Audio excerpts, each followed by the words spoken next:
नमस्कार। हम तालों की बात कर रहे थे और उसके अंतर्गत अब हम आपको कहरवा ताल के विषय में जानकारी देंगे। कहरवा ताल जो कि सबसे अधिक प्रचलित है, कहाँ सुगम संगीत, लोक संगीत और कहीं कहीं उपशास्त्रीय संगीत में तो है ही है। तो आप भजनों में, गीत में, शब्द में, गज़लों में, किसी भी प्रकार की जो ये रचनाएं जो हैं, इन सब में कहरवा जो है ताल का बोलबाला है। यानी कहरवा ताल बहुत अधिक प्रचलित है, क्योंकि कहरवा ताल जो कहने को 8 मात्रा की ताल है, अलग अलग तरीके से जो है ये ताल बजाई जाती है और उसका जो एक अंदाज होता है डिपेंड करता है कि रचना किस तरह की है। यानी जो बंदिश गाई जाती है, जो गीत गाया जाता है, उसमें उसके अंदाज को देखते हुए, उसके भाव को देखते हुए जो है तबला वादक जो है, जो संगीतकार होते हैं, वो उसी तरीके से उसको बजाते हैं, उसमें अलग अलग तरह से जो है उसकी प्रस्तुति करते हैं। तो ये ताल है क्या? ये ताल एक बहुत खूबसूरत ताल जो कि 8 मात्रा से युक्त है। यानी इस ताल की 8 मात्राएं जो हैं वो 2 विभागों में विभक्त हैं। तो 8 को 2 में करेंगे तो 4 एक विभाग में, दूसरे विभाग में 4। इस ताल में भी 2 ही विभाग हैं। पहले विभाग में 4 मात्रा, दूसरे में फिर से 4 मात्रा। इस प्रकार से इसका विभाजन होता है। अब ये ताल, इसके बोल क्या हैं? धा, गे, ना, ती, न, क, धी, ना। फिर से देखें, धा, गे, ना, ती, न, क, धी, ना, धा। तो अब हाथ से यदि इसकी ताली खाली दी जाए तो कैसे होगी? धा, गे, ना, ती, न, क, धी, ना, धा। फिर से देखिए, धा, गे, ना, ती, न, क, धी, ना, धा। तो पहले में हमने एक ताली दी पहली मात्रा में, फिर हमने 3 फिंगर्स से 3 इसको काउंट किया, फिर हमने खाली इस प्रकार से उल्टे हाथ को हवा में लहराते हुए दिखाया, खाली निशब्द क्रिया, फिर हमने 3 फिंगर्स को काउंट किया। तो ये जो है इस ताल को की ताली खाली देने का एक इसका तरीका है। फिर से देखें, धा, गे, ना, ती, न, क, धी, ना। दृष्टिहीन विद्यार्थियों के लिए थोड़ा सा यहाँ पे मुश्किल होती, तो मैं अपने शब्दों के सहारे उनको बताने का प्रयास करती हूँ। धा पे ताली होती है, गे पे छोटी उंगली से अपनी हथेली को टच करना है, ना, धा, गे, ना, ती। तो गे, ना, ती, ये जो 3 जो अक्षर आते हैं, इनमें 3 उंगलियों से एक एक करके अपनी हथेली को टच करेंगे। तो धा, गे, ना, ती। इसी प्रकार से न पे खाली है, तो न, क, धी, ना। खाली पे मैंने आपको जैसे बताया कि हवा में हाथ को उल्टा किया जाए, जिसमें कि कोई भी शब्द आवाज़ नहीं है, निशब्द क्रिया। न, क, धी, ना। तो क, धी, ना पे फिर हमने एक एक उंगली को हमने जो है वो काउंट करना है। तो धा पे हम अपनी सीधे हाथ को उल्टे हाथ पे ताली बजाएंगे, धा, गे, उसी सीधे हाथ की छोटी उंगली को, फिर उसके बाद और उसके बाद मध्यमा उंगली, यानी 3 उंगलियों को मैं अपनी उल्टे हाथ पे काउंट करूँगी। ऐसे ही अपने सीधे हाथ को निशब्द क्रिया दिखाते हुए हवा में ऐसे उल्टा करूँगी, यानी कोई क्रिया, कोई शब्द नहीं, कोई आवाज़ नहीं है। फिर मैंने 3 उंगलियों को काउंट करना है। तो ये तरीका है इसको हाथ से ताली खाली को दिखाने का। एक बार फिर से, धा, गे, ना, ती, न, क, धी, ना, धा। तबले पर देखते हैं ये कैसे बजेगा। धा, गे, ना, ती, न, क, धी, ना। धा, गे, ना, ती, न, क, धी, ना, धा। तो इस प्रकार से ये कहरवा ताल तबले पर बजाई जाती है। अब कहरवा ताल जो है इसके 2 विभाग हैं। हम उस पे यदि मात्रा ताल न दिखाकर मात्र विभाग ताल दिखाते तो हम क्या करेंगे, एक ताली और फिर एक खाली, धा, गे, ना, ती, न, क, धी, ना। धा, गे, ना, ती, न, क, धी, ताली खाली, धा, गे, ना, ती, न, क, धी, ना। धा, गे, ना, ती, न, क, धी, ना, धा। ये वहाँ पर होता है जहाँ पर कि लय बहुत द्रुत हो जाती है, जैसे धागे ना तिनक दीना, धागे ना तिनक दीना, ताली खाली ताली खाली ताली खाली ताल। तो इस प्रकार से हम इसको, और भी इससे जब फास्ट लय होती है तो हमारे लिए बहुत आसान होता है कि ताली दिखाना, खाली दिखाना। वहाँ पर मुश्किल होता है कि हम अपने फिंगर्स को काउंट करें, वो बहुत दिक्कत होती है, वहाँ पे गड़बड़ाने का बहुत चांस होता है। तो इसीलिए हमको विभाग ताल को ही अपनाना चाहिए जब हमारी लय जो है वो द्रुत में है। अब ये ताल जो है ये अलग अलग तरीके से इस ताल को बजाया जाता है, यानी है तो वही 8 मात्रा, वही ताली खाली है, विभाग भी वही, सब कुछ वही है, लेकिन इसको जब सुगम संगीत में या क्या कहते हैं किसी भजन में, किसी में हम जब, या चित्रपट संगीत में आपको बहुत देखने को मिलता है, लोक संगीत में भी आपको मिलता है, तो है वही 8 ताल, 8 मात्रा की ताल, लेकिन कैसे उसको बजाया था, आइए इसको तबले पर देखते हैं। धागे नाती नक धीना, धागे नाती। अगला प्रकार,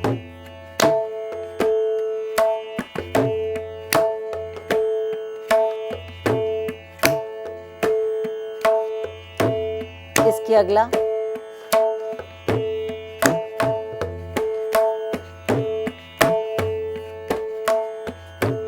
एक दो तीन चार पाँच छः सात आठ, 1 2 3। अब इसके अलावा 1 2 3 4 5 6 7 8, 1 2 3 4 5 6 7 8। अब देखिए अलग अलग तरीके से तबले पे इसको बजाया जा रहा है, और यहाँ पर ये डिपेंड करता है कि वो जो गीत या जो रचना जो गाई जा रही है, बजाई जा रही है, उसमें किस प्रकार का जो है कहरवा का स्वरूप जो है वो सूट करेगा, ये भी डिपेंड करता है। देखिए आइए कुछ उदाहरण मैं आपको देती हूँ, उसमें आप देखिए ताल तो यही है, इस ताल को बजाया कैसे जा रहा है, आइए इसको देखते हैं।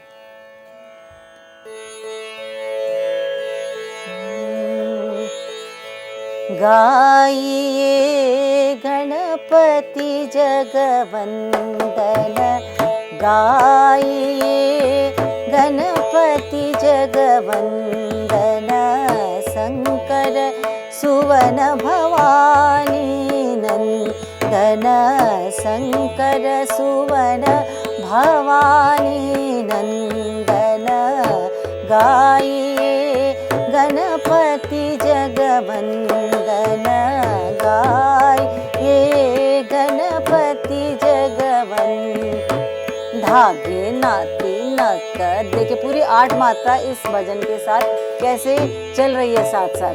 तिनक मोदक प्रिय मोद मंगल दाता, मोदक प्रिय मोद मंगल दाता, विद्या रिद्धि बुद्धि विधाता, विद्या रिद्धि बुद्धि विधाता, गाइए गणपति जगवंदन, शंकर सुवन भवानी नंदन, गाइए। अब इसमें आपने देखा कि एक तबले की जो इसमें कहरवा चल रहा था, बिल्कुल पूरी 8 मात्राएं क्लियर थी। धागे नाती नक धीन, धागे नाती नक धीना धा, बिल्कुल क्लियर थी। इसमें आपको एक एक मात्रा जो है वो तबले के बोलों में आपको स्पष्ट सुनाई दे रही थी। अब देखिए कुछ कुछ अलग अलग तरीके से हैं, यानी कि अब जैसे एक भजन और मैं लेती हूँ, उसमें देखिए किस प्रकार से ये ताल आ रही है। भजो रे भैया राम गोविंद हरे, भजो रे भैया राम गोविंद हरे। अब यहाँ पे भी ताल बज रही, धागे ना तिनक दीना, धागे ना, उसकी लय बढ़ गई है। जप तप साधन कछु नहीं लागत, जप तप साधन कछु नहीं लागत, खर्चत नहीं गठरी, भजो रे भैया राम गोविंद हरे, भजो रे भैया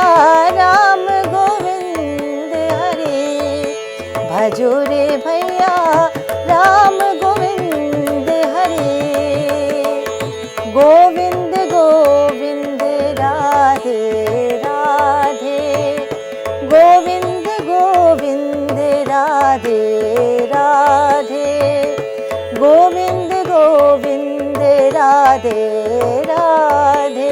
देखिए तबला धागे ना तिनक दिन, वही ताल चल रही है। अब देखिए इसी का एक और रूप देखते हैं किस प्रकार से दूसरे में आते। आपने फिल्मी संगीत में आपने बहुत से ऐसे गीत देखे होंगे जिसमें कि ये कहरवा ताल इस्तेमाल हो रही है। बहुत से गीतों में, मतलब बहुत सारे, इनकी संख्या वो अनेकों में है, लेकिन इसका अलग अलग रूप कैसे, आइए इसको भी देखते हैं। सावन का महीना पवन करे शोर, जियरा रे झूमे ऐसे जैसे बनवारा थे मोर। है वही धागे ना तिनक दिन धागे ना। अब देखिए किस प्रकार से उसकी जो बनावट है वो कुछ अलग दिख रही है। सावन का महीना पवन करे शोर, जियरा रे झूमे ऐसे जैसे बनवाना थे मोर, जियरा रे झूमे ऐसे जैसे बनवाना थे मोर, जियरा रे झूमे ऐसे जैसे बनवाना थे मोर। आपने देखा इसमें जो इसकी जो चाल है वही 8 मात्राएं हैं, वही भाग सब कुछ है, लेकिन इसकी चाल में कुछ अलग दिख रहा है। इसका मतलब उसमें उसकी वेरिएशन, उसको बजाने के तरीके जो हैं उसमें अलग अलग तरीके से उसको वेरिएशन जो दिखाई जाती है, उससे एक अलग भाव आता है। इस प्रकार के भाव से आपको ऐसा लग रहा है कि हम कहीं चल रहे हैं और फिर एक अलग तरह के थोड़ा आगे बढ़ रहे हैं, फिर पीछे की तरफ हिचकोले खाते हुए आ रहे। तो ये हिचकोले जैसे पानी की लहरें होती हैं, उस प्रकार का भाव अपने आप ये ताल जो है उसको प्रदर्शित करता है। अब देखिए जहाँ तक हम इस ताल की बात करें, ये ताल हर गीतों में, गज़लों में, लोक संगीत में और जो है फिल्मी संगीत में तो बहुत ही प्रयोग हुआ है। क्यों? क्योंकि ये इसका जो भाव है इसमें वैरायटी बहुत आ सकती है। यानी कि हम यदि कहें तो इसको अलग अलग तरीके से इसको गा सकते हैं। जैसे एक और उदाहरण देखते हैं।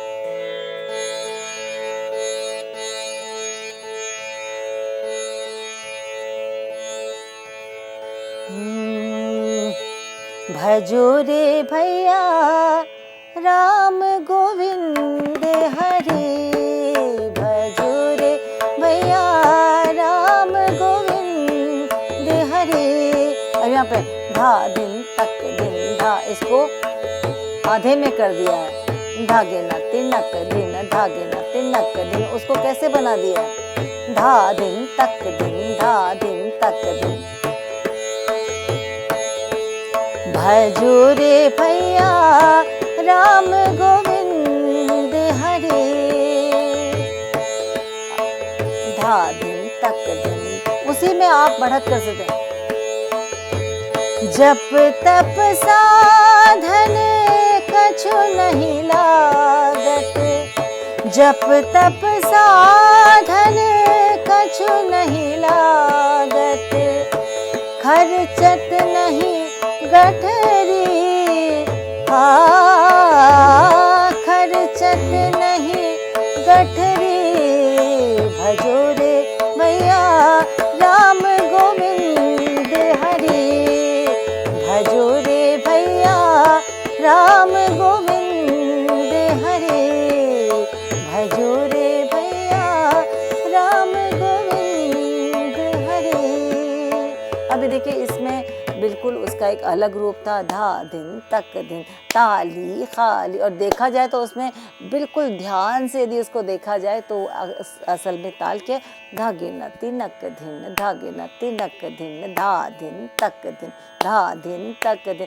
इस प्रकार से बना, अलग अलग तरह से बना कर इस ताल को जो है वो प्रस्तुत किया जाता है। तो अपने आप में ये ताल जो है बहुत ही समृद्ध ताल है। कहने को हम इसको चाहे कितना कहते, बहुत आसान है, बहुत क्या कहते हैं, इजी ताल है। विद्यार्थी से कहते हैं बहुत इजी ताल है, बहुत जल्दी आती।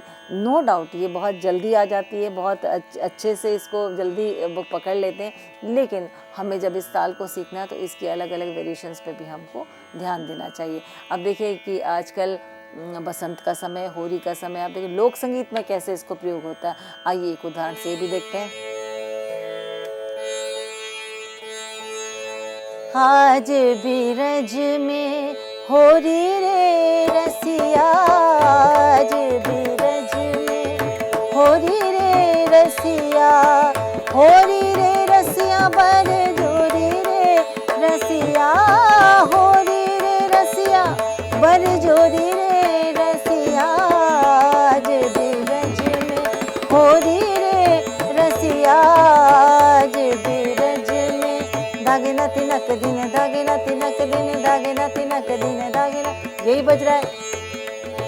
कित से आए कुंवर कन्हैया, कित से आए कुंवर कन्हैया, कित से आई राधा गोरी रे रसिया, कित से आई राधा गोरी रे रसिया, आज बीरज में होरी रे रसिया, आज बीरज में होरी रे रसिया, होरी रे रसिया बर जोरी रे रसिया, होरी रे रसिया बर जोरी रे रसिया, आज बीरज में होरी रे रसिया, आज बीरज में होरी रे रसिया, आज बीरज में, आज बीरज में, आज बीरज में है होरी।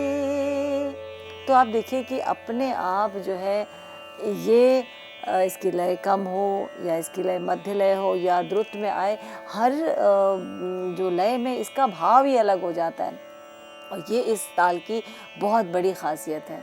और इस ताल को जब हम कहते हैं हम इस ताल को बजाते, तो आप देखिए जहाँ इसकी द्रुत लय आई उसका उत्साह उमंग एक अलग ही जो है प्रकार से जो है वो सामने आता है।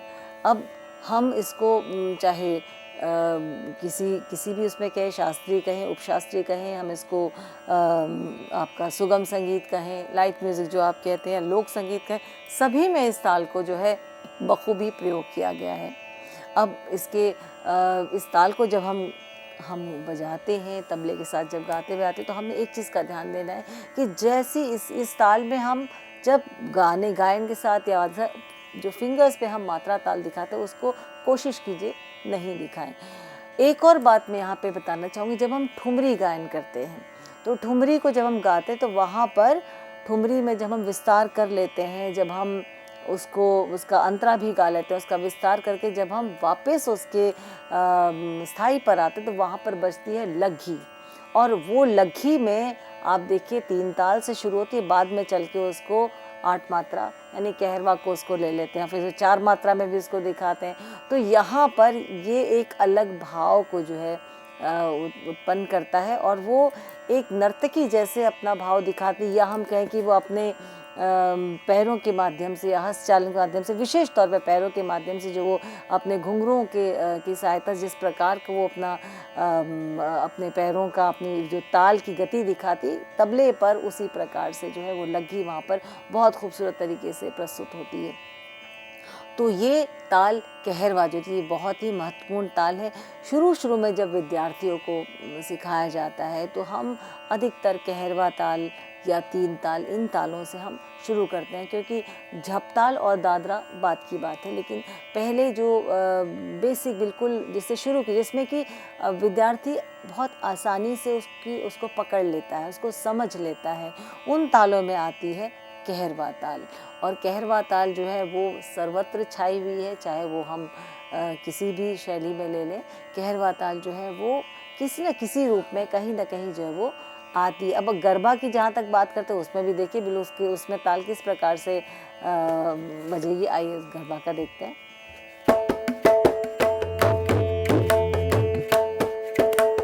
धा दिन धिनक दिन ता दिन धिनक दिन धा दिन। अब इसमें भी ताल 1 2 3 4 5 6 7 8 1 2 3 4 5 6 7 8 1 2 3 4।